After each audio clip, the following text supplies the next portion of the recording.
자, 일단 미국 증시 마감 상황 보도록 하겠습니다. 다우지수 1.5% 급락을 했고요. S&P 500도 역시 1.5, 나스닥 지수는 한 1.6% 급락을 했습니다. S&P 500 지수는 뭐 또다시 4천선이 붕괴가 되는 또 그런 아쉬운 성과를 냈다라고 보시면 될 것 같은데, 대체 왜 미국 증시가 이렇게 급락을 했을까? 사실 이번 주에는 변동성이 커질 것이라는 건 저희가 예견을 했었어요. 근데 그 주요 일정들이 사실 화요일부터 본격적으로 시작되기 때문에 월요일장은 뭐 그래도 이 정도의 낙폭을 기록할 거라고는 예상을 못했는데, 이유를 좀 보겠습니다. 중국발 악재라고 이해를 하시면 될 것 같아요. 중국에서 사실은 이제 제로 코로나 정책을 완화하지 않을까 이런 기대감들 시장에서 그동안 좀 있었는데, 웬걸 뭐 27일 기준으로 신규 확진자가 4만 명을 넘어서고 이러니까 오히려 중국이 봉쇄 정책을 다시 강화하는 움직임이 나타나고 있고, 하지만 중국민들도 이제는 좀 지친 것 같아요. 그래서 전국 곳곳에서 이제 또 어떤 반발 시위가 이루어지고 이런 불확실성이 좀 커지면서 그게 글로벌 증시의 불확실성, 좀 악재로 작용을 했습니다. 왜? 중국이 또다시 봉쇄 정책을 강화하게 되면은 어떤 공급망 차질을 빚어지면서 이게 인플레이션으로 이어질 수 있고, 거기에다가 중국 경제가 매우 중요한 이제 수요 국가인데 이쪽에서 어떤 수요가 둔화될 수 있다라는 이런 우려감들이 결국은 증시의 발목을 잡았다라고 보시면 될 것 같은데요. 그 직격탄을 맞은 게 또한 애플이죠. 애플이 지금 이 정저우 공장에서 아이폰의 한 70%를 만들고 있는데, 여기도 지금 공장이 이슈들이 많아요. 뭐 봉쇄되고 그러면서 근로자들 다 2만 명 이상이 이탈하고 뭐 이러는 가운데, 블룸버그에서 또 소식통을 인용을 해서 올해 아이폰 프로가 한 600만 대 정도 생산 차질을 빚을 것 같아, 이 정저우 사태 때문에. 뭐 이런 보도를 또 하면서 좀 악재로 작용을 했죠. 그러면서 애플 주가가 또다시 2.7% 내렸는데, 애플은 미국 증시에서도 상당히 상징성이 있는 기업이잖아요. 시가총액 1위 기업이고, 1위 기업이 2.7% 내리니까 증시 자체, 투자 심리라던가 증시에 미치는 영향이 적지 않았을 것 같다라고 이해를 하시면 될 것 같아요. 그리고 또 하나는 이번 주 주요 일정 중 하나가 제롬 파월 연준 의장의 이제 연설이 예정되어 있었던 거잖아요. 30일 날. 그런데 연준 그 파월 의장의 연설을 앞두고 연준 인사들이 매파적인 발언을 막 쏟아냈습니다.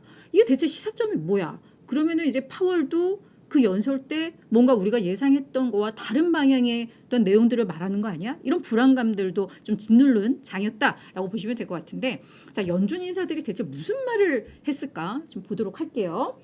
네, 우리 인니님, 수피아님, 성이른님 안녕하세요. 역시 패밀리 분들은 다 와주셨습니다. 감사합니다. 앞서서도 이야기했지만 우리 오늘 힘내보아요. 네, 이제 연준 인사들의 멘트 좀 정리를 해볼게요. 일단 존 윌리엄스 뉴욕 연은 총재가 2024년에나 금리 인하가 가능할 거야라고 또 멘트를 했습니다. 저희는 지금 시장에서 2023년, 그러니까 내년 뭐 이 4분기쯤에는 금리 인하 나오지 않을까라는 기대감들이 있었는데, 아예 그냥 언급을 했어요. 이 시기를 언급한 게 이번에 첫 사례였거든요. 그래서 2024년에나 가능할 것 같아. 계속해서 이 높은 금리를 2023년에는 유지를 해야 돼라고 윌리엄스 뉴욕 연은 총재가 이야기를 했습니다.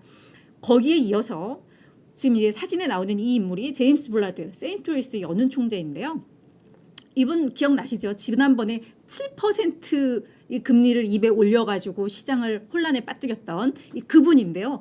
이분도 역시나 가장 매파적 인물 중에 한 분인데, 또 강력한 이야기를 했습니다. 2024년까지 금리 5% 이상 유지해야 할 것이야 라고 이야기를 했는데, 뭐라고 이야기했냐?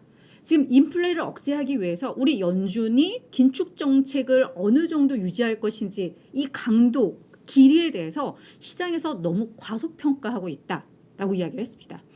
그러니까 연준이 금리 인상 멈추고 어느 정도 유지하다가 내년 어느 때쯤은 인하할 거야, 이런 시장의 예상치가 너희들 지금 연준에 대해서 너무 과소평가하고 있다라고 이야기를 한 겁니다. 그러면서 인플레는 우리들이 예상하는 것보다 더 경직적이야, 빨리 잡히지 않는다는 거죠. 그러면서 목표치 2%까지 도달하기에는 오랜 시간이 필요할 것 같아. 그리고 내 개인적인 생각으로는 긴축은 빠를수록 좋아. 뭐 가늘고 길게보다는 그냥 내릴 때 확확 내려야 돼라는 이야기입니다. 그래서 목표치에 도달할 때까지는 공격적인 입장을 유지하는 게 필요하다고 생각해 라고 이야기를 했습니다. 이게 이제 마켓워치와의 인터뷰에서 나온 이야기들인데 그래서 그 지리자가 이야기를 했어요. 아 그러면 12월에 75bp 인상을 당신은 지지하는 거야? 라고 하니까 뭐 그 입장에 대해서는 내가 뭐 분명히 말하지는 않겠고 어떤 그런 전술과 전략에 대해서는 파월 연준 의장에게 맡길 거야 라고 했는데 뭐 내 개인적인 생각은 오히려 그렇게 빠르게 가는 게 좋아 라는 의미점, 시사점을 좀 제공을 했죠. 그러면서 지금 시장에서는 뭐 실업률이 좀 높아지고 노동시장이 타이트함이 조금 그래도 완화되면 괜찮지 않을까, 인플레이션이 잡히지 않을까 이런 기대감을 갖고 있지만 자기가 봤을 때 그 연관관계가 그리 강하지는 않아 라고 이야기를 하면서 또 많은 것들을 좀 고민하게 만들기도 했습니다. 그래서 이번에 뭐 고용보고서에서 실업률이 좀 높게 나오더라도 이 사람은 그게 아주 연관성이 크지 않다 뭐 이렇게 해석을 한다는 거죠. 그러면서 다만 저성장 경제, 그러니까 경기 둔화 이것은 우리 연준의 인플레 목표 달성에 도움이 될 거라고 생각해. 그러니까 어느 정도의 경기 침체는 어느 정도 마음의 준비를 하고 있어라 라는 이야기겠죠. 자, 그래서 사실 이게 시장이 빠지고 이러면 이렇게 안 좋은 얘기들이 많이 나옵니다. 그래서 뭐 골드만삭스에서도 아직 증시 바닥이 아니야 뭐 이런 또 계속해서 언급이 나왔었고 도이치뱅크에서도 뭐 내년 1분기, 2분기 증시는 괜찮을 것 같아. 근데 3분기 때 3,250까지도 갈 수 있어. 뭐 지금부터 한 25%더 빠질 거야. 뭐 이런 멘트들이 정말 많았었는데요. 그래서 지금 뭐 연준 인사들도 매파 발언했고 이런 각종 월가에서도 부정적 얘기가 나와서 그나마 조금 그래도 우리에게 희망을 줄 수 있는 뭐 이게 있을까 저 보고서를 좀 찾다가 펀드 스트레스 글로벌 어드바이저의 톰 네일 리서치 책임자의 하나의 주장을 가지고 나왔습니다. 이 사람은 연말까지 랠리 이어진다. 우리는 불꽃놀이를 볼 수 있을 것이다 라고 이야기를 했습니다. 그래서 이 톰리가 어떤 사람인지 잠깐 좀 말씀을 드리자면 25년 이상의 경력을 가진 월스트리트 유명 전략가입니다. 1998년부터 그러니까 지금 한 20여 년이죠. 매년 기관 투자자들이 선정하는 이 최고 분석가 중 또 한 명으로 네, 좀 이름을 올리고 있고요. 그리고 이 펀드 스트레스 공동 창업을 이 사람이 했는데 그 전에는 JP 모건에서 수석 주식 전략가로 일을 한 사람입니다. 그러니까 그냥 뭐 아무 듣보잡은 아니다라는 거 말씀을 드리면서 자, 이 사람은 그러면 왜 연말 랠리가 가능할 것이다라고 봤는지 그 근거를 이 사람이 사실 11가지를 제시를 했는데요. 약간 중복되는 거 뭐 이런 거 좀 제가 제외하고 한 9개 정도만 요약을 해왔습니다. 첫 번째, 지금 연 중반만 하더라도 그쵸? 한 상반기 요 정도 이때 이제 인플레가 뭐 7에서 9%까지 급등을 했는데 이게 이제 수개월 내 3% 이내로 떨어질 것이다라는 예상이 된다라는 겁니다. 그래서 이 사람은 지금 시장의 게임 체인저가 인플레이션 완화라고 보고 있는데요. 얼마 후에 우리는 이제 3% 이대로 떨어지는 것을 볼 수 있을 것이다라는 거고요.